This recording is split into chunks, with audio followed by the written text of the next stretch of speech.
Hello guys, my name उज्जवल कुमार और आज मैं बताने जा रहा हूँ प्रकाश के परिवर्तन। ठीक है, प्रकाश के परिवर्तन का अगला टॉपिक मतलब अगला टॉपिक कर रहा हूँ और अगला वीडियो में अपलोड करने जा रहा हूँ। ठीक है, इससे पहले मैंने बताया था प्रकाश के परिवर्तन में जो प्रकाश के परिवर्तन पे जो मेरा पहला वीडियो है उसमें मैंने बताया था प्रकाश क्या है। ठीक है, प्रकाश के बारे में बताया था। फिर प्रदीप्त वस्तु, अप्रदीप्त वस्तु, प्रकीर्णन, स्कैटरिंग ऑफ लाइट। ठीक है, फिर मैंने बताया था आपको पारदर्शी, पारभासी, अपारदर्शी।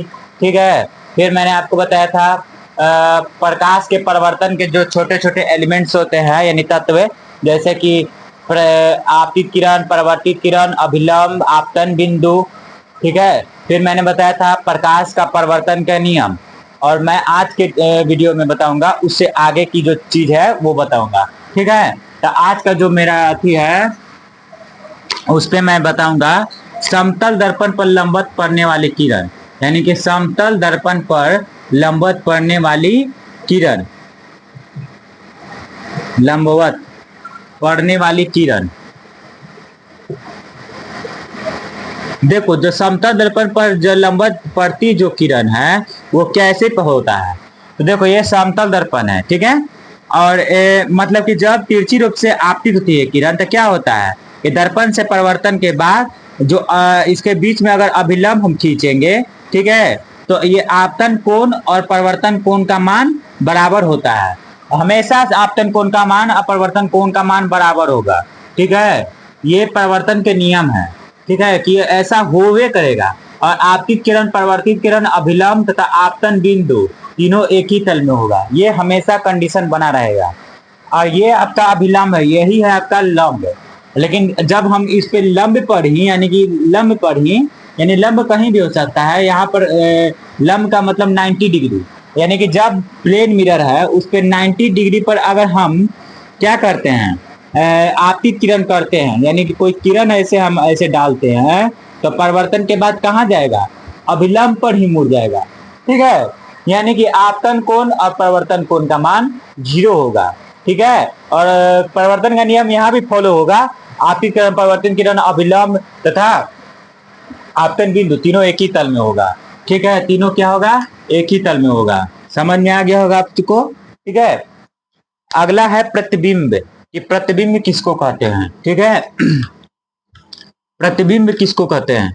आज के बाद प्रतिबिंब से लेकर आपको कोई भी कंफ्यूजन नहीं रहेगा। जैसे कि आप लोग ये करके देखना, एक मिरर रखना। ठीक है, इस मिरर के सामने आप खड़ा हो जाना, आप खड़ा हो जाना। ठीक है, आप खड़ा हो जाना। अरे उतना फिगर, ठीक है, आप खड़ा हो जाना। अब क्या करना, ठीक है, यहाँ वस्तु, वस्तु या ऑब्जेक्ट लिख दो ना यार, उतना मुझको नहीं करने आता है। ठीक है, ऑब्जेक्ट लिख दो। अब यहाँ पे आप हो, ठीक है, और यहाँ पर क्या करना कि यहाँ से एक टॉर्च लेना, टॉर्च, और टॉर्च मिरर पर जलाना। तो क्या आपका प्रतिबिंब बनेगा, नहीं बनेगा। ठीक है, आपका प्रतिबिंब बनाने के लिए क्या करना पड़ेगा, टॉर्च को अपनी ओर जलाने पड़ेगा, अपनी ओर जलाने पड़ेगा, तब आपका प्रतिबिंब यहाँ बनता है। ठीक है, तो प्रतिबिंब बना तो प्रतिबिंब का परिभाषा यहीं से बनेगा। ठीक है, तो प्रतिबिंब का परिभाषा क्या होगा कि देखो, जब देखो जब क्या होता है प्रकाश, यानी कि देखो क्या हुआ, यहाँ पर ऑब्जेक्ट था तो यहाँ पर क्या हुआ समझो, ऑब्जेक्ट था तो क्या हुआ, यहाँ से अगर हम टॉर्च जलाएं तिरछा या सीधा ऐसे भी जलाएं तो यहाँ पर मेरा प्रतिबिंब बना, तो क्या हुआ, ये आपतित किरण हुआ, आपतित किरण हुआ तो परिवर्तित भी होगा। जब किरण आपतित हो रहा है किसी पर तो उससे परिवर्तित भी होगा। ठीक है, देखो प्रकाश क्या है, एक विद्युतीय चुंबकीय तरंग के रूप में संचरित होता है, यानी जिसको हम देख नहीं सकते हैं। ठीक है, जैसे कि आप रिमोट रिमोट देखे होगे, रिमोट से आप क्या करते होगे, देख भी सकते हैं, मतलब ज्यादा लाइट रहेगा तो देख भी सकते हैं।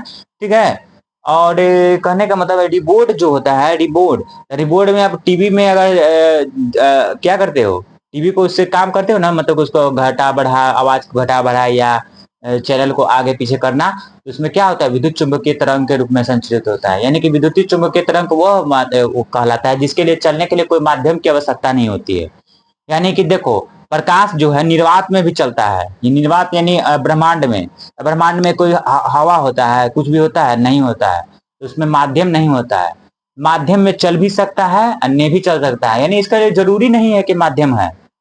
ठीक है, तो इसीलिए उसको विद्युतीय चुंबकीय तरंग के रूप में कहते हैं। कैसा चलता है, तो ऐसा देखो, यानी कि एक ऐसे सीधे विद्युत का जो चलता है वैसे, और चुंबकीय तरंग चलता है ऐसे लंबवत, यानी कि ऐसे। ठीक है, तो वह ऐसे चलता है, ठीक, विद्युत चुंबकीय तरंग के रूप में। देखो वो चीज मैं नहीं करने जा रहा हूँ। कहने का मतलब है कि जब प्रतिबिंब बनता है तो क्या होता है, आपतित यहाँ हुआ तो परिवर्तित भी होगा, तो परिवर्तित हुआ तो क्या हुआ, यानी कि परिवर्तित होके, यानी वस्तु से परिवर्तित होके यहाँ पे इसका सारा मतलब कि किरण, एक किरण नहीं पड़ता है, किरण का समूह पड़ता है, यानी कि बीम पड़ेगा, यानी कि प्रकाश का उसका प्रत्येक भाग से, जितना भाग यहाँ पर इसका दिखाई दे रहा है उसका प्रत्येक भाग से इस पे पड़ रहा है, यानी कि जितना भाग यहाँ पर वस्तु है उतना भाग प्रकाश जा भी रहा है और आ भी रहा है।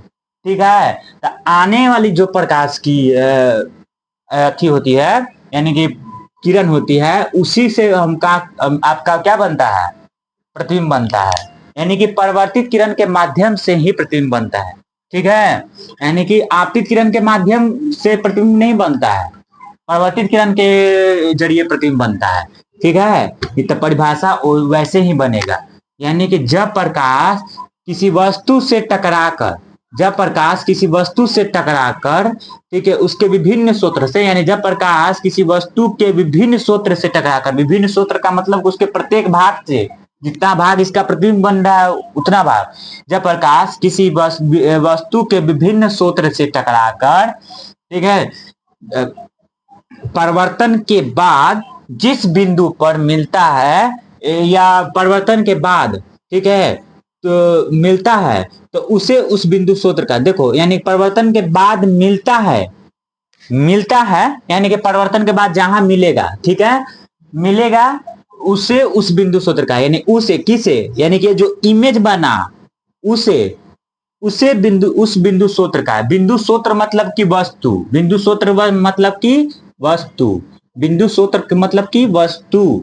जब प्रकाश किसी बिंदु स्रोत से टकराकर दर्पण से, मतलब सॉरी, मतलब जब प्रकाश किसी बिंदु स्रोत से टकराकर परिवर्तन के बाद दर्पण पर जिस बिंदु, दर्पण पर मतलब देखो, परिवर्तन के बाद जिस बिंदु पर मिलता है, ठीक है, उसे उस बिंदु स्रोत का, उसे यानी कि इमेज को, उसे का मतलब इमेज को, ठीक है, उसे उस बिंदु स्रोत का प्रतिबिंब कहते हैं। समझ में आ गया होगा, नहीं तो फिर से सुनो।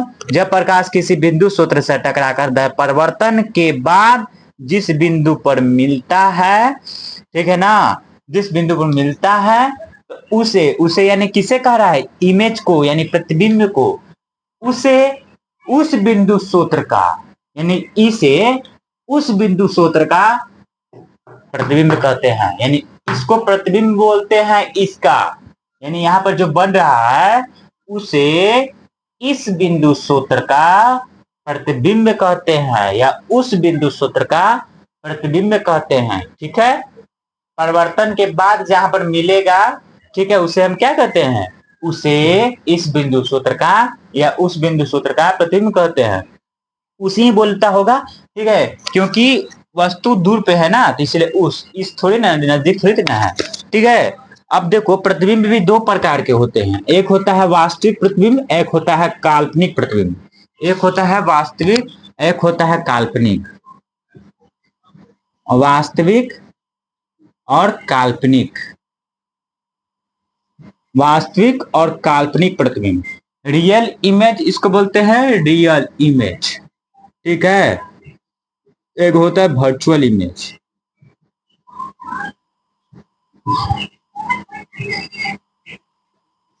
तो रियल इमेज और वर्चुअल इमेज क्या होता है, जब प्रकाश, देखो जब प्रकाश किसी बिंदु स्रोत से टकराकर, ठीक है, जब प्रकाश किसी बिंदु स्रोत से टकराकर, ठीक है, परिवर्तन के बाद वास्तव में जिस बिंदु पर मिलता है, वास्तव में, वास्तव में मतलब रियल में, ठीक है, वास्तव में जिस बिंदु पर मिलता है उसे उसे उसे उस बिंदु स्रोत का वास्तविक प्रतिबिंब कहते हैं। ठीक है, यानी कि यहाँ पर वास्तव में मिलेगा, कल्पना नहीं होगा। ठीक है, और वास्तविक काल्पनिक प्रतिबिंब में यानी जब प्रकाश किसी बिंदु स्रोत से टकराकर, ठीक है, उस परिवर्तन के बाद उस बिंदु स्रोत से आती हुई प्रतीत होती है, ठीक है, यानी कि परिवर्तन के बाद जिस बिंदु से, देखो परिवर्तन के बाद जिस बिंदु से आती हुई प्रतीत होती है, यानी इस बिंदु से आती हुई प्रतीत होती है, ठीक है, उसे उस बिंदु सूत्र का काल्पनिक प्रतिबिंब कहते हैं, ठीक है। यानी कि काल्पनिक प्रतिबिंब क्या होता है, एक बात ध्यान सुनो। काल्पनिक प्रतिबिंब क्या होता है? काल्पनिक प्रतिबिंब जो होता है सीधा बनता है, और वास्तविक प्रतिबिंब जो होता है उल्टा बनता है। और काल्पनिक प्रतिबिंब में क्या होता है, ठीक है, यानी कि दर्पण में हम जितना आगे खड़ा रहेंगे उतना पीछे दिखाई देगा। पीछे का मतलब दर्पण के पीछे नहीं, दर्पण के पीछे का मतलब दर्पण के पीछे प्रतिबिंब बनेगा, सामने ही नहीं उसका प्रतिबिंब बन रहा है। लेकिन जितना स्टेप हम पीछे आगे रहेंगे दर्पण से, मान के चलो वहां कैमरा के जगह पे है मेरा दर्पण है, तो जितना आप स्टेप पीछे रहेंगे उतना आईना दर्पण में उतना पीछे मेरा स्टेप भी पीछे रहेगा। मान के चलो तुम उतना डिब्बा रख देना, 4 डिब्बा रखोगे या बड़ा बड़ा डिब्बा रखोगे, तो 4 डिब्बा में आगे हूं ना, तो 4 डिब्बा उसके पीछे रहेगा, दिखाई देगा पीछे। पीछे का मतलब कि मिरर है यहाँ पे, ठीक है, इस मिरर में ही 1 डिब्बा पीछे, 2 डिब्बा पीछे, 3 डिब्बा, 4 डिब्बा पीछे, यहाँ पर हम खड़ा रहेंगे, दिखाई देगा, ठीक है। यही काल्पनिक प्रतिबिंब होता है। इसमें क्या होता है, यहाँ से क्या होता है, इस जिस बिंदु से आती हुई प्रतीत होता है कि यहाँ से आ रहा है, यहीं से मतलब यहीं पर बन रहा है, ठीक है। अब प्रतिबिंब देखो क्या कहने का मतलब है कि जो प्रतिबिंब बनता है वस्तु से तो बहुत सारे बीम चलते हैं, बहुत सारे बीम चलते हैं। बीम मतलब कि किरणों के समूह को क्या कहते हैं, बीम कहते हैं या किरण पुंज कहते हैं। तो इसमें बहुत सारे नहीं लेकर हम 2 किरण लेते हैं, 2 किरण, ठीक है। परिवर्तन जब वस्तु से टकराता है प्रकाश, और परिवर्तन के बाद बहुत सारे परिवर्तन, जैसे कि वस्तु से टकराया प्रकाश जो है, बहुत सारा प्रकाश का किरण पुंज ही टकराएगा, तो बहुत सारे किरणें चलेंगी वस्तु से। लेकिन उस परिवर्तन में बहुत सारे हम किरण नहीं लेकर 2 किरण मात्र लेंगे, ठीक है। 2 किरण जहां पर कटेगी, ठीक है, उसे जहां पर कटी वहीं पर उसका प्रतिबिंब बनेगा, ठीक है, जहां पर कटी वहीं पर उसका प्रतिबिंब बनेगा। इस चीज को हम अच्छे से समझेंगे स्पेरिकल मिरर में, ठीक है, इसमें समझेंगे स्पेरिकल मिरर में, ठीक है। इससे पहले आप समझो समतल दर्पण में बनने वाले प्रतिबिंब। आप अभी यहाँ पर समझ में आ गया होगा कि वास्तविक प्रतिबिंब क्या कहते हैं, काल्पनिक प्रतिबिंब किसे कहते हैं, ठीक है, और प्रतिबिंब किसको कहते हैं। मेरा अगर डिफिनेशन लिखना चाहोगे आप तो मैं बोल भी रहा हूं तो उसको आप सुनिए और लिखिए, ठीक है। अब ये नहीं कि मैं बोल बोल यहाँ दिखवाऊं और आप लिखिए, उससे टाइम ज्यादा लगेगा, ठीक है।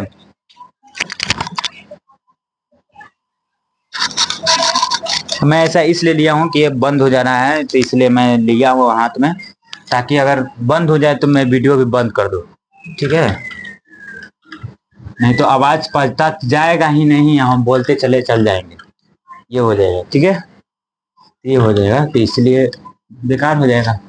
चलिए अगला है, देखो समतल दर्पण द्वारा प्रतिबिंब का बनना, समतल दर्पण द्वारा प्रतिबिंब का बनना।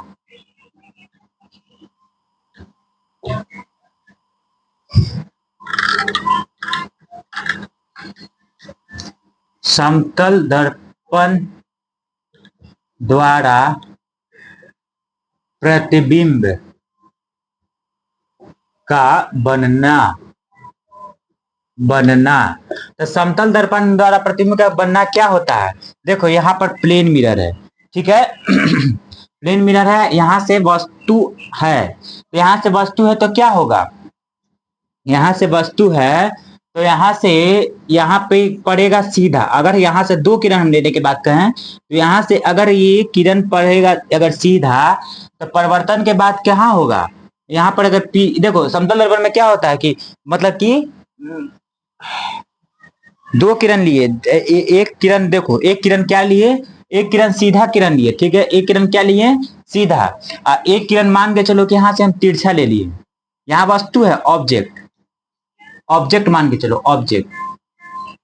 समतल दर्पण में बने प्रतिबिंब का बात कर रहे हैं, तो यहाँ पर एक सीधा किरण लिए, है ना, 2 किरण लेंगे, बहुत सारे किरण चलेंगे, लेकिन प्रतिबिंब बनने के लिए 2 किरण लेंगे, ठीक है।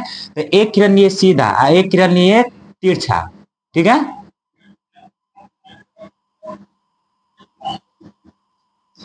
एक किरण लिए तिरछा आपतित किरण। देखो क्या समझे हो कि जब प्रतिबिंब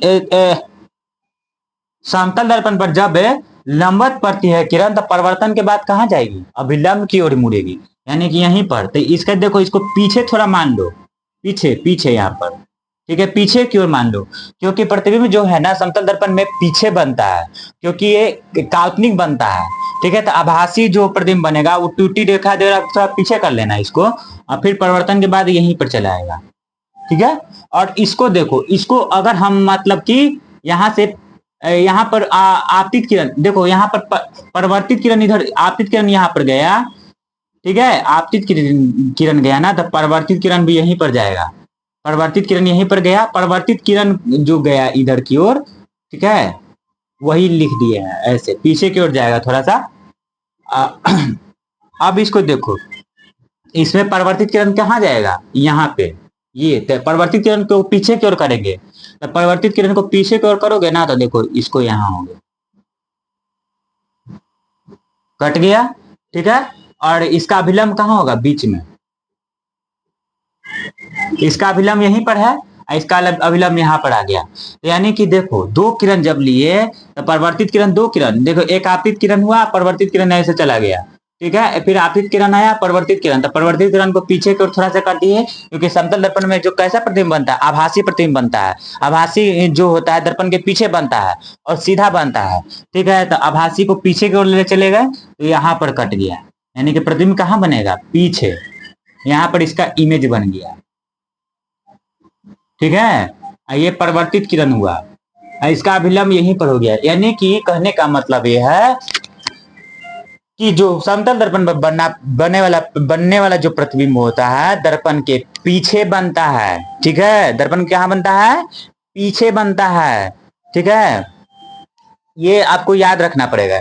और दूसरा चीज जो चीज है कि जो समतल दर्पण पे जो प्रतिबिंब बनता है वो वस्तु के आकार के बराबर बनता है, ठीक है, वस्तु के आकार के क्या बनता है, बराबर, यानी कि मान के चलो ये 4 फीट का अगर है ना, तो ये भी 4 फीट का बनेगा प्रतिबिंब भी, उसका अगर प्रतिबिंब का लंबाई नापोगे वो भी क्या होगा, 4 फीट का होगा, ठीक है, समझ में आ गई।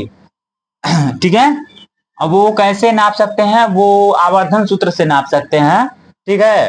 फिर अगला है कि जो वस्तु का जो दूरी होती है, वस्तु दूरी 4 फीट है ना, तो प्रतिबिंब दूरी भी 4 फीट होगी, ठीक है, यानी कि वस्तु दूरी और प्रतिबिंब दूरी दूरी दोनों बराबर होती है, ठीक है। वस्तु का आकार प्रतिबिंब का आकार बराबर होता है, वस्तु काल्पनिक बनता है, काल्पनिक यानी सीधा बनता है, काल्पनिक और सीधा बोल सकते हैं, काल्पनिक और सीधा बनता है, वस्तु दूरी और प्रतिबिंब दूरी बराबर होती है, ठीक है। और जो पार्श्विक रूप से उल्टा बनता है, पार्श्विक रूप से उल्टे कहने का मतलब ये है जैसे कि पार्श्विक रूप से उल्टा, ठीक है,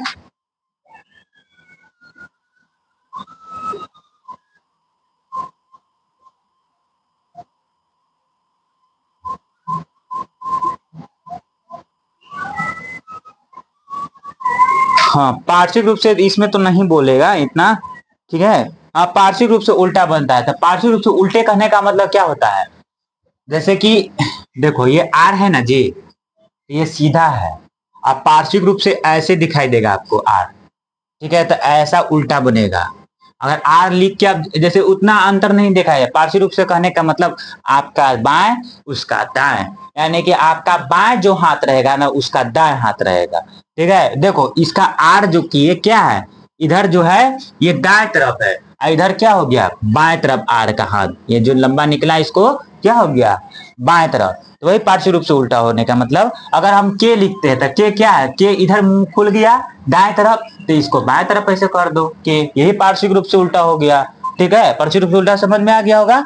अब मान के चलो हम मेरा नाम नहीं तुम्हारा नाम ऋतिक होगा, ऋतिक, ऋतिक ऐसे लिखोगे ना जी, ऋतिक, ऋतिक, तो कैसे लिखोगे, उल्टा लिखोगे तो ऐसे, री, ठीक है, ती, उधर कर दोगे के, यही हो गया पार्श्विक रूप से उल्टा, समझ में आ गया। यानी कि समतल दर्पण द्वारा प्रतिबिंब का बनना था, समतल दर्पण में प्रतिबिंब क्या बनता है, देखो किरण तो बहुत चलेगा, ठीक है, लेकिन परिवर्तन देखो क्या होता है, वस्तु का आकार प्रतिबिंब का आकार बराबर होता है, प्रतिबिंब दूरी और वस्तु दूरी बराबर होती है, ठीक है, प्रतिबिंब दूरी वस्तु दूरी क्या होती है, बराबर होती है, पार्श्विक रूप से उल्टा बनता है, ठीक है, ये सब चीज है जो समझने वाली चीज है, इसमें कोई याद करने वाली चीज नहीं है। प्रतिबिंब दूरी वस्तु दूरी बराबर होती है, ठीक है, वस्तु का आकार प्रतिबिंब का आकार बराबर होता है, प्रतिबिंब ये तो हो गया, पार्श्विक रूप से उल्टा होता है, और प्रतिबिंब क्या बनता है, आभासी बनता है, यानी कि सीधा बनता है। आभासी का मतलब काल्पनिक, यहां से आती हुई प्रतीत हो रहा है कि यहां से प्रतिबिंब बन रहा है, ठीक है, काल्पनिक बनता है, ठीक है, तो समझ में आ गया होगा आप लोगों को।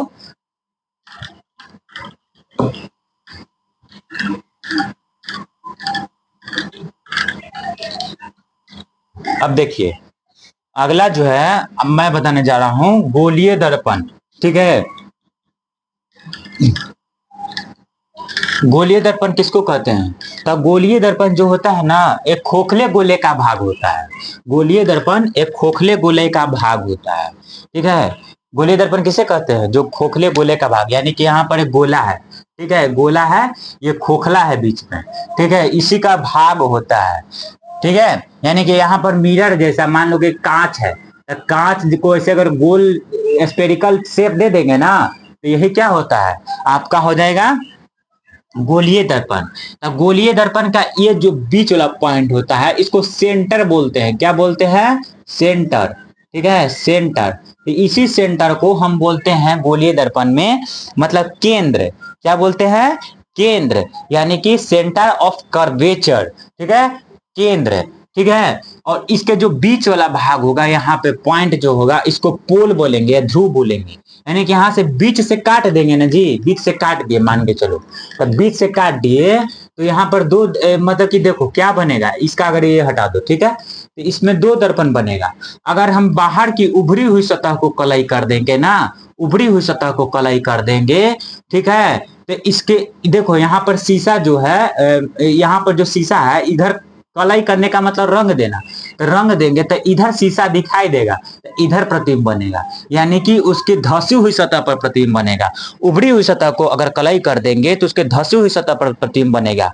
इसको बोलते हैं हम उत्तल दर्पण, इंग्लिश में क्या बोलते हैं, कनकेव मिरर, यानी गुफा, केव मतलब गुफा, यानी कनकेव मिरर, यानी धसी हुई सतह पर प्रतिबिंब बनेगा, तो उसका हम क्या कहेंगे, उत्तल दर्पण, ठीक है, यानी कि गोलीय दर्पण किसे कहते हैं, गोलीय दर्पण खोखले गोले का भाग होता है, ठीक है, उस खोखले गोले को, ठीक है, अगर धसी हुई उभरी हुई सतह को कलई करेंगे और धसी हुई सतह पर प्रतिबिंब बनेगा, तो उसको हम उत्तल दर्पण कहेंगे, ठीक है, उस उत्तल दर्पण में जो ये बीच वाला भाग होता है, इसका अगर मान के चलो ये इसको यहाँ से नाप दिए 4 फीट है, तो 4 फीट में यहाँ पर 2 फीट आधा हो जाएगा, तो 2 फीट आधा यानी यहाँ इसका जो 2 फीट पर है बीच वाला भाग, इसको पोल कहते हैं, यानी ध्रुव बोलते हैं, क्या बोलते हैं, इसका एलिमेंट ये बताने जा रहा हूँ, ध्रुव, ठीक है, अभी क्या मैंने बताया कि इसका जो बीच वाला, अगर इसको मान के चलो कि काल्पनिक रूप से कल्पना करके मान के चलो कि ये वाला जो हम काटे, इसको अगर गोल अगर हम बनाएंगे, इसको गोल बनाएंगे, इसका जो बीच वाला भाग आएगा, यानी इसको जो सेंटर आएगा, इसको हम केंद्र बोलेंगे, इस गोलीय दर्पण का, यानी कि इस उत्तल दर्पण का, अवतल है सॉरी, यहाँ पर ये अवतल दर्पण हो गया, तो अवतल दर्पण का ध्रुव बोले केंद्र बोलेंगे। अब देखो सॉरी मैंने यहाँ पर एक मिस्टेक कर दिया, गोलीय दर्पण तो बताया लेकिन उसका प्रकार नहीं बताया गया, गोलीय दर्पण कितने प्रकार के होते हैं, तो गोलीय दर्पण 2 प्रकार के होते हैं, एक उत्तल दर्पण, एक अवतल दर्पण, तो उत्तल दर्पण उसको कहते हैं, अवतल दर्पण उसको कहते हैं जब उभरी हुई सतह को कलई कर देंगे और धसी हुई सतह पर प्रतिबिंब बनेगा, तो उसको हम क्या कहेंगे, उत्तल दर्पण, सॉरी अवतल दर्पण। उत्तल दर्पण में क्या होगा कि धसी हुई सतह को कलई कर देंगे या रंग देंगे और उभरी हुई सतह पर प्रतिबिंब बनेगा, तो उसको क्या कहेंगे, उत्तल दर्पण। समझ में आ गया होगा। अगला समझिए कि पोल क्या है, तो पोल इसका बीच वाला भाग को पोल कहते हैं, यानी ध्रुव कहते हैं, ठीक है, बीच वाला भाग को क्या कहते हैं, पोल कहते हैं। इसका जो मान के चलो कि इसको गोल बनाएंगे हम पूरा, और इसका बीच वाला जो भाग होगा उसको हम क्या बोलेंगे, केंद्र बोलेंगे। अब हम इसको एलिमेंट्स ले रहे हैं, तत्व ले रहे हैं, यानी कौन कौन से छोटे छोटे पॉइंट हो गए, तो ध्रुव हो गया, ठीक है, फिर आपका हो जाएगा केंद्र हो जाएगा, फिर फोकस भी होता है। तो फोकस क्या कहलाता है? तो देखो, फोकस समझने से पहले इसका मुख्य अक्ष समझो। मुख्य अक्ष, ठीक है। तो मुख्य अक्ष क्या कहलाता है? यानी कि ध्रुव से, तो ध्रुव से केंद्र को मिलाने वाली जो रेखा होती है, ध्रुव से जो केंद्र को मिलाने वाली रेखा होती है, उसको हम क्या कहते हैं? अक्ष कहते हैं। क्या कहते हैं? अक्ष कहते हैं। यानी कि उसको क्या कहते हैं? अक्ष कहते हैं, या प्रधान अक्ष या मुख्य अक्ष कहते हैं। प्रिंसिपल एक्सिस, या प्रिंसिपल एक्सिस इंग्लिश में बोलते हैं, प्रधान अक्ष या मुख्य अक्ष, ठीक है। तो देखो, ये ध्रुव हो गया, ये केंद्र हो गया। इस ध्रुव को केंद्र से मिलाने वाली जो रेखा जाएगी, ठीक है, उसको हम क्या बोलेंगे? प्रधान अक्ष या मुख्य अक्ष, ठीक है। तो ये है आपका कौन सा मिरर? ये आपका हो गया, मान के चलो, अवतल दर्पण। और उत्तल दर्पण में क्या हो गया? ये पीछे की ओर थोड़ा सा, ये उत्तल दर्पण है।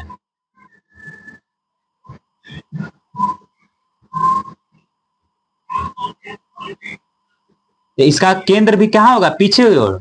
यहाँ पर इसका केंद्र कहाँ होगा? यहाँ होगा, आगे। अवतल दर्पण में कहाँ होगा केंद्र? आगे, ठीक है। और उत्तल दर्पण में केंद्र कहाँ होगा? पीछे। देखो, इसको गोल बनाएंगे तो पीछे ना होगा, आप प्रतिबिंब इधर बनेगा। देखो, प्रतिबिंब तो इस पे यहीं पर हो रहा है, लेकिन इसका वक्ता केंद्र कहाँ है? पीछे, ठीक है। तो इसीलिए उत्तल दर्पण में जो है प्रतिबिंब पीछे बनता है, क्योंकि उसका वक्ता केंद्र ही पीछे है, ठीक है। तो वो थोड़ा उभरा हुआ है, तो उभरा हुआ है ना, तो इसलिए क्या होता है ना कि प्रकाश जो उसके जैसे उभरा हुआ होगा, ज्यादा उसको प्रतिबिंब को लंबा बना देगा, यानी चौड़ा बना देगा। इसीलिए पीछे की ओर लगता है कि पीछे की ओर है। और ये होता है ऐसे, ठीक है। तो इसीलिए इसमें आगे की ओर रहता है, आगे की ओर झुका हुआ है, मान के चलो कि आगे की ओर झुका हुआ है, तो आगे बना, पीछे जैसे किया हुआ है तो पीछे की ओर बन गया, ठीक है। तो क्या होता है कि देखो, यहाँ पे जो अगर फोकस की बात करें किया जाए, तो मुख्य अक्ष के समांतर आने वाली किरणें जो होती है, मुख्य अक्ष का देखो ये है इसके समांतर आने वाली किरणें परिवर्तन के बाद जिस बिंदु पर मिलती है, तो परिवर्तन के बाद जिस बिंदु पर कहाँ मिलती है पता है? यानी कि ध्रुव और वक्रता केंद्र के आधे आधे पर मिलेगी, आधे आधे पर, यानी फोकस मिलती है, ठीक है। एक ले लिए, यहाँ पर एक ले लिए, ठीक है। तो ध्रुव और वक्रता केंद्र के आधे आधे पर मिलती है, तो इसको क्या बोलते हैं? फोकस, ठीक है। यानी कि डेफिनेशन ये नहीं है, डेफिनेशन ये है कि जब मुख्य अक्ष के समांतर आने वाली किरणें दर्पण से परिवर्तन के बाद जिस बिंदु पर मिलती है, ठीक है, उसे फोकस कहते हैं, ठीक है। जिस बिंदु पर मिलते हैं वहां उसे दर्पण का फोकस कहते हैं, उसे दर्पण का फोकस कहते हैं। इसमें कहाँ होगा? देखो, प्रतिबिंब मुख्य अक्ष के समांतर तो यहां से आएगी ना, कहा कि वस्तु आगे रहेगा ना, तो वस्तु से ही ना प्रतिबिंब प्रकाश चलेगी। तो यहाँ पर देखो, यहाँ पर इसका कलई नहीं किया गया है, तो यहाँ पर वस्तु रहेगा, तो यहाँ से आगे चलेगा। तो यहाँ पर इसका है क्या? आपका वस्तु है, मान के चलो वस्तु खड़ा है, इसके प्रत्येक भाग से चलेगा प्रतिबिंब, प्रतिबिंब बोल रहे हैं यार, प्रकाश के किरण पुंज चलेगा। तो 2 किरण हम लेते हैं मात्र, तो यहाँ पर हमें किरण प्रतिबिंब का डिफिनेशन नहीं देना है, फोकस का डिफिनेशन देना है। तो फोकस क्या है? यानी कि जब हम यहाँ से मुख्य अक्ष के समांतर आने वाली बहुत सारी किरणें आती है, तो इसमें मुख्य अक्ष के जो समांतर आने वाली किरणें हैं मुख्य अक्ष के जो समांतर आने वाली किरणें हैं, तो दर्पण से परिवर्तन के बाद देखो, इसको अगर दर्पण से परिवर्तन के बाद जिस बिंदु पर मिलती है, उसे उस बिंदु सूत्र का फोकस कहते हैं। देखो, तो दर्पण से परिवर्तन के बाद कहाँ आएगी? यानी दर्पण से जो परिवर्तन होगी ना, तो ऐसे हो जाएगी। यानी कहने का मतलब ये है, यहाँ पर थोड़ा सा देखो, ये आप अब अगर आप यहाँ पर तो सोचोगे थोड़ा सा कि यहाँ पे जो दर्पण से परिवर्तन के बाद जो होता है, अगर प्रेल मिलन के बाद आपने कहा, तो अगर सीधा प्रतिबिंब सीधा आपतित होती है किरणें, ठीक है, तो परिवर्तित होकर वैसे ही चली जाती है। लेकिन अवतल उत्तल दर्पण में ऐसा नहीं है। अगर मान के चलो कि यहाँ से किरण आएगी ना, तो परिवर्तन के बाद थोड़ा सा मुड़ जाएगी। क्यों? क्योंकि इसका जो सतह है प्लेन नहीं है, ठीक है। इसीलिए मैंने बताया था ना कि जब दर्पण प्लेन नहीं रहेगा तो उससे परिवर्तन के नियम पालन मतलब कि उतना नहीं करेगा, ठीक है। यानी कि यहाँ पर उतना, यहाँ पर तो लंबवत पड़ी तो लंबवत यहाँ पर नहीं जाएगा, ठीक है। यहाँ पर परिवर्तन के बाद थोड़ा सा ऐसे मुड़ गया, ठीक है। तो मुड़ा जो ना, तो समझो कि इसको पीछे की ओर ले जाएंगे, तो पीछे की ओर ले जाएंगे ना, मान के चलो काल्पनिक एक मुड़ा, तो इसको पीछे की ओर हम इसको ले गए इस किरण को, तो यहाँ पर इसका आधा कटेगा, आधा, यानी वक्ता केंद्र का आधा कटेगा, यही फोकस है। यानी कि दर्पण से परिवर्तन के बाद देखो, मुख अक्ष से समांतर आने वाली किरणें दर्पण से परिवर्तन के बाद जिस बिंदु पर मिलती है उसे दर्पण का फोकस कहते हैं, ठीक है। औसत दर्पण का फोकस, ये उत्तल दर्पण का फोकस, ठीक है। ये हो गया आपका ध्रुव, यहीं पर रहेगा ध्रुव P, और ये हो गया आपका फोकस, ये हो गया वक्ता केंद्र, ठीक है। तब समझ में आ गया होगा, वक्ता केंद्र समझ में आ गया होगा, ध्रुव समझ में आ गया होगा, मुख अक्ष समझ में आ गया होगा, ठीक है। दर्पण समझ में आ गया होगा, स्फेरिकल मिरर समझ में आ गया होगा, तब स्फेरिकल यानी गोल ये दर्पण समझ में आ गया होगा, गोलीय दर्पण के प्रकार समझ में आ गया होगा, यानी उत्तल दर्पण और अवतल दर्पण समझ में आ गया होगा, ठीक है। पसीना तो बहुत चल रहा है यार। चलो अगला है गोलीय दर्पण की फोकस दूरी और उसके वक्रता त्रिज्या के बीच में संबंध। देखो आज के लिए इतना ही, मतलब कि इतना ही ये वाला बता के फिर खत्म कर दूंगा, ठीक है। गोलीय दर्पण की फोकस दूरी और उसके वक्रता त्रिज्या के बीच संबंध, इतना बता के बस, क्योंकि बहुत ज्यादा हो जाएगा, लंबा लंबा वीडियो भी हम नहीं बना सकते, लेकिन फिर बनाता हूँ क्योंकि मैं अपना फायदा नहीं बाकी सबका फायदा देखता हूँ। चलो देखो क्या है गोलीय दर्पण की फोकस दूरी और उसकी वक्रता त्रिज्या के बीच संबंध।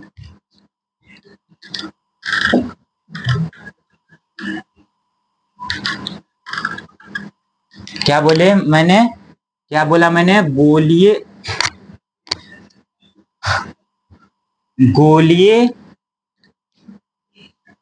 दर्पण, गोलीय दर्पण,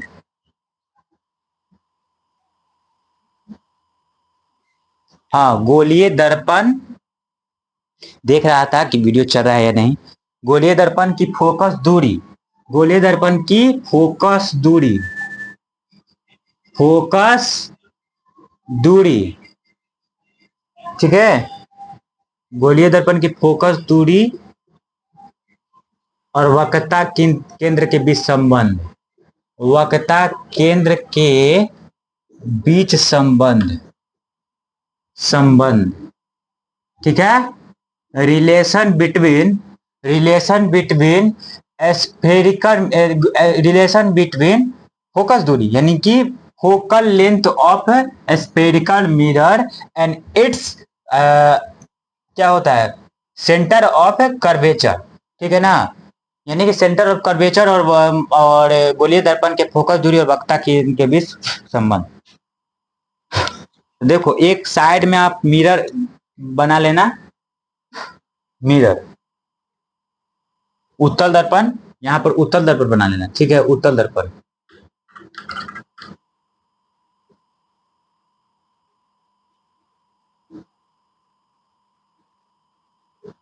हो गया। अब यहां से इसका पोल यहां मान के चलो, और ये इसका मुख अक्ष सी से होता हुआ चला गया वक्ता केंद्र से, ठीक है। और ए बी इसका मान के चलो, ए और बी, ए बी आपतित किरण ए है, और यहां पर बी, बी आपतित किरण, यहां पर बी डैश कर देना, बी डैश, या बी डैश, यहाँ ए बी आपतित किरण लिखो, यहाँ पर पी मान के मान के चलो, बी के और थोड़ा सा बड़ा कर देते हैं, यहाँ पर बी लिख देते हैं, ठीक है। हो गया।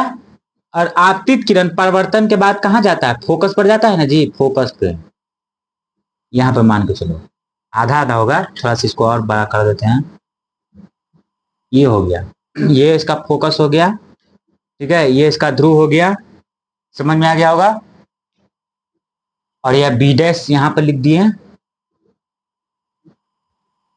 और यह इसका अभिलंब, तो देखो अभिलंब क्या होता है ना, यानी कि अगर किसी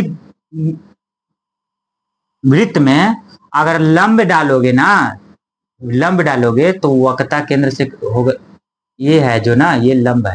यानी कहने का मतलब उसके किसी भी वृत्त के केंद्र से अगर हम लंब डालते हैं ना, लंब, तो केंद्र से होकर गुजरता है, केंद्र से होकर गुजरता है। यानी यहाँ पर लंब डालोगे तो केंद्र से होकर गुजरेगा, केंद्र से होकर ही गुजरेगा लंब डालोगे तो ये एक प्रकार का क्या है, मतलब कि एक स्फेरिकल मिरर है। इस पे हम लंब डाल रहे हैं, तो लंब डाल रहे होंगे तो क्या होगा, ये वक्ता केंद्र से ही होकर गुजरेगा, वक्ता केंद्र से ही होकर गुजरेगा, क्योंकि ये स्फेरिकल मिरर का केंद्र ही है वास्तव में। ठीक है, तो ये हो गया आपका। ठीक है, अब क्या है, ये जो होता है आपतन कोण, अभिलंब, यहाँ पर आपतन बिंदु है मान के चलो, आपतन बिंदु बी पर, और अभिलंब और आपतित किरण के साथ क्या कोण बनाता है, आई, और ये क्या बनाएगा, परिवर्तित किरण है, ये क्या बनाएगा, आर। समझ में आ गया होगा। अब देखो थोड़ा सा ध्यान देना यहाँ पे, ये जो है एक प्रकार से देखो, यहाँ ऐसे लाइन खींच दिए और ये हो गया ऐसे, ऐसे है कि नहीं, ये वाला अभिलंब की ओर देखा जाए, तो अभिलंब की ओर देखा जाए तो ध्यान से देना, यहाँ पे आई कोण बन रहा है, यहाँ पर आई, ये वाला आई, तो इसके एकांतर कोण से ये भी आई बनेगा ना जी, ये वाला, तो ये आई बन रहा है, तो यहाँ भी आई बनेगा, बनेगा कि नहीं बनेगा, एकांतर कोण से। ठीक है, तो वही लिख दिए। अब ये सारा आप थोड़ा साइड में इसको बनाना कॉपी पे, और इसमें सारा चीज लिखना। ठीक है, सारा चीज लिखना, क्या लिखोगे, देखो कि माना के और बी डैश, के बी डैश एक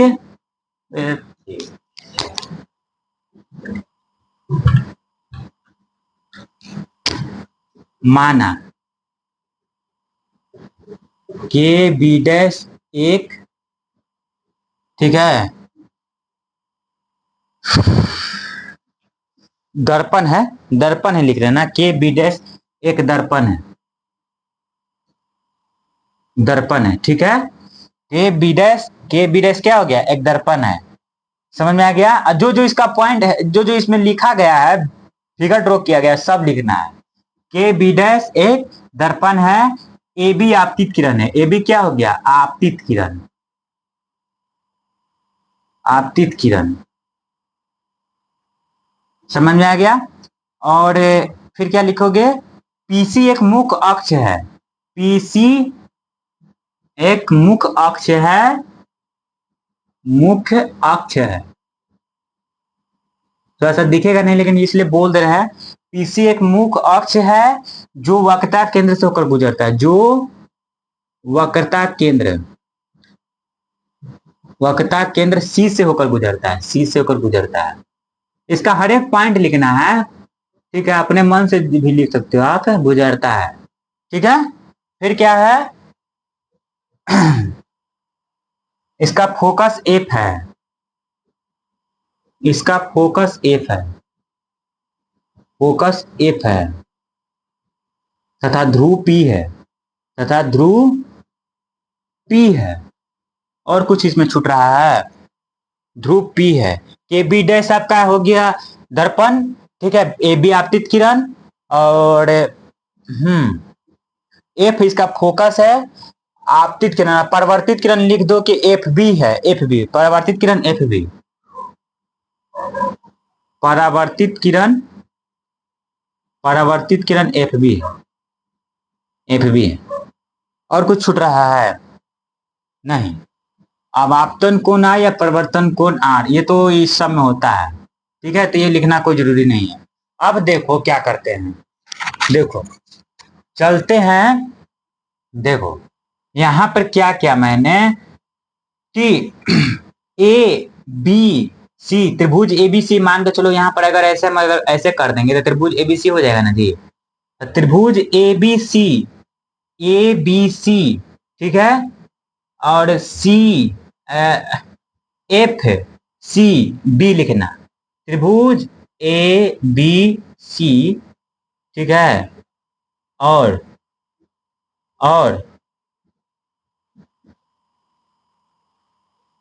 एफ सी बी, बीच में सी क्यों नहीं, कौन हम इसको लेना है, एफ सी बी, ठीक है ना, क्या है, एक बराबर है, यानी कि त्रिभुज एबीसी, या ऐसे लिखना, कोण एबीसी बराबर है एफ सी बी, बराबर है किससे? एकांतर कोण से।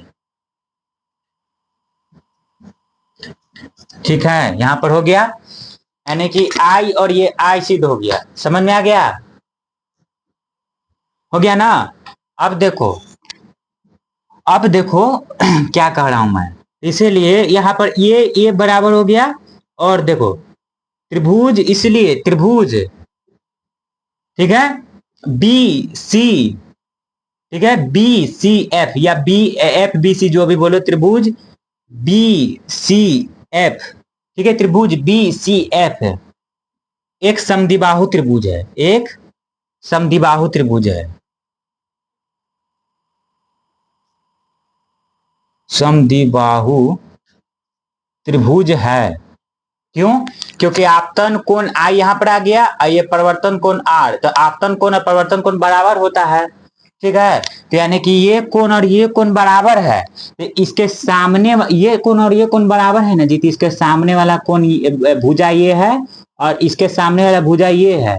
आई जब दोनों कोण बराबर है तो दोनों भुजा भी बराबर, यानी इसके सामने वाला भुजा ये है, इसके सामने वाला भुजा ये, यानी कि त्रिभुज बीसी एक समद्विबाहु त्रिभुज है। ठीक है, चूंकि चूंकि लिखना, त्रिभुज बीसी एक समद्विबाहु त्रिभुज है, इसीलिए, ठीक है, एफ सी, एफ सी यानी कि एफ सी बराबर एफ बी, एफ सी बराबर एफ बी।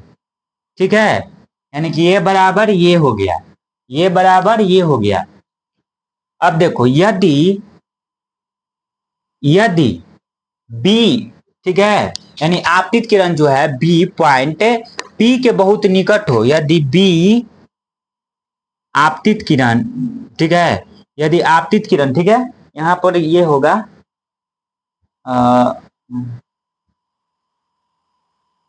हाँ, यदि बी आपतित किरण का जो बी पॉइंट है, ठीक है, पी के बहुत निकट हो, पी के बहुत निकट हो, बहुत निकट हो या निकट हो, लगभग निकट हो, तब क्या होता है, तब वैज्ञानिकों ने नापा है इसको, ठीक है, कि अगर बी पी के बहुत निकट हो ना, तो ये जो होता है एफ बी जो होता है पी एफ के बराबर होता है, यानी एफ बी जो होता है पी एफ के बराबर होता है। पी देखो, बी पी के निकट हो तो एफ बी बराबर पी एफ, लगभग, अप्रोक्सीमेटली, लगभग। ठीक है, एफ बी बराबर पी एफ, ठीक है, एफ बी बराबर पी एफ हो गया। तो यानी कि ये बराबर ये हो गया। ठीक है, अब यहां पर देखो, ये डबल मार्क किए, ये भी डबल मार्क किया, यानी कि ये बराबर ये भी है, ये बराबर ये भी हो गया, यानी कि अर्थात, यानी कि दैट इज, यहां पर लिख सकते हो कि एफ सी बराबर पी एफ, तो एफ सी बराबर पी एफ, यानी कि क्या हो जाएगा, यानी कि ये और ये बराबर है, तो इतना इक्वल टू यानी पीसी इक्वल टू क्या हो जाएगा, पीसी, तो पीसी इक्वल टू यानी कि वक्रता केंद्र, ठीक है, पीसी इक्वल टू क्या हो जाएगा, पीसी इक्वल टू हो जाएगा आपका, एक मिनट, हाँ, पीसी इक्वल टू हो जाएगा आपका, इसको करते हैं 2f, या ऐसे कर देते हैं, ये पीसी जो है ना, ये टोटल है, टोटल का मान कितना हो जाएगा, इन दोनों का दुगना हो जाएगा, इन दोनों का दुगना, यानी ऐसे कर सकते हो 2f कर सकते हो। तो पीसी पीसी क्या है, वक्रता केंद्र की दूरी, यानी वक्रता केंद्र, यानी कि सी बराबर है, यानी वक्रता केंद्र मान लो, वक्रता केंद्र, या सी लिख दो ना यार, C equal to 2f, C equal to 2f, C को क्या डिनोट करते हैं, आर से, वक्रता केंद्र को आर से डिनोट करते हैं, तो R equal to 2f, F equal to क्या हो जाएगा, r/2, यही इसका रिलेशन है, यानी कि वक्रता जो फोकस दूरी होती है ना, फोकस दूरी क्या होती है, वक्रता केंद्र की आधी होती है, ये भी हो जाएगा r इक्वल टू 2f, यही प्रूव्ड हो गया, यानी कि फोकस गोलीय दर्पण की फोकस दूरी और वक्रता केंद्र के बीच संबंध ये होता है कि जो फोकस दूरी जो होती है ना, वो वक्रता केंद्र की आधी होती है, यही प्रूव हुई, यही रिलेशन है। ठीक है, यहाँ पर ये याद करने वाली चीज है ना कि अगर मान के चलो ना कि आपतित किरण जो दर्पण के पॉइंट बी होता है आपतन बिंदु पी के बहुत निकट होना, तो एफ बी जो होता है ना, एफ बी की लंबाई पी एफ के बराबर है। ये याद करने वाली चीज है, बाकी तो सब ज्यामितीय रूल है। ठीक है, तो आज के लिए इतना ही। अगर मेरा वीडियो आप लोगों को अच्छा लगे तो प्लीज़ सपोर्ट करें, ताकि मुझे मोटिवेट मिले और मैं और अच्छे से मेहनत करके वीडियो बनाऊं, और आपके लिए मैं एक मदद आपके लिए मैं कुछ करूं। ठीक है, तो please like and subscribe. Thank you.